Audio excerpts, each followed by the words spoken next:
Bé, Júlia, tal com estàvem dient, no hem de tenir por, sobretot a nivell social i amb converses, entre els amics, doncs aquests canvis amb els que estem, diguéssim, convivint. Anava a dir lluitant, no és lluitar, és conviure. I a partir d'aquí, el que hem d'innovar, certament, són nous processos de treball. Llavors hem d'aprendre noves eines.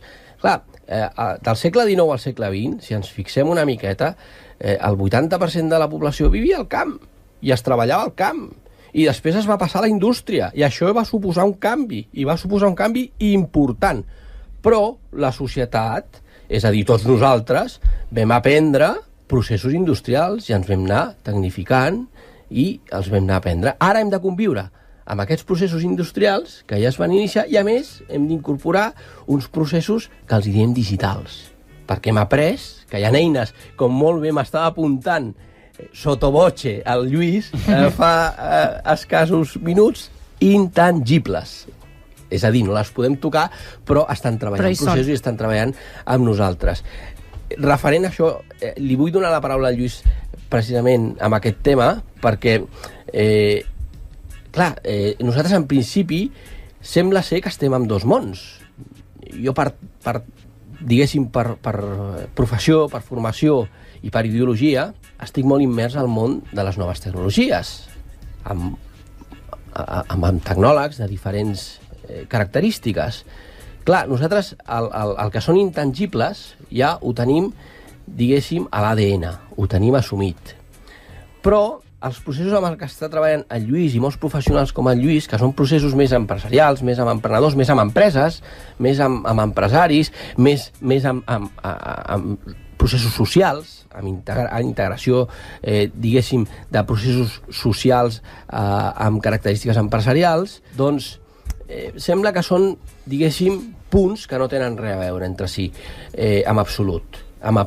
Les eines que nosaltres estem proposant amb aquesta economia del coneixement, amb aquesta economia digital, són absolutament necessàries per l'economia industrial, per les indústries, per les empreses i per tirar endavant el nostre ecosistema. És absolutament necessari, i és necessari aprendre i treballar colze a colze, treballar mà en mà perquè tot això siguin processos de cooperació. No sé si estàs d'acord amb aquestes paraules, Lluís, i amb aquesta integració de processos, no? La realitat és que sí, és que no sols això. Jo aniria més lluny. Jo diria que una de les coses que en la societat ha canviat i que molt possiblement per aquesta qüestió és la que estem trobant aquesta complicació que hi ha amb la qüestió de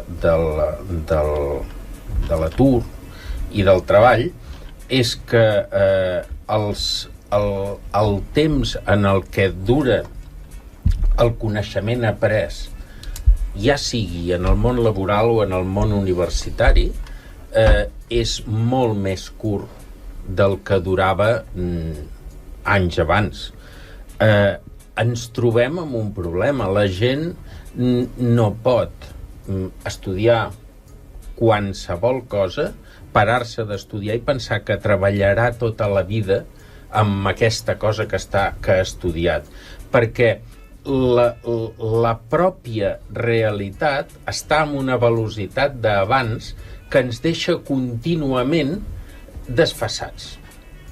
Aquí hi ha un fet que, a més, en el món de l'emprenedoria, i vull lligar-lo aquí, en el món de l'emprenedoria és important, que és dir, donat el fet que ha sigut molt fàcil emprendre en el món de la telefonia i en el món de les aplicacions mòbils, s'ha donat el cas de confondre amb molta facilitat la innovació amb la tecnologia. Hi ha molta gent que té una greu confusió entre aquests dos termes.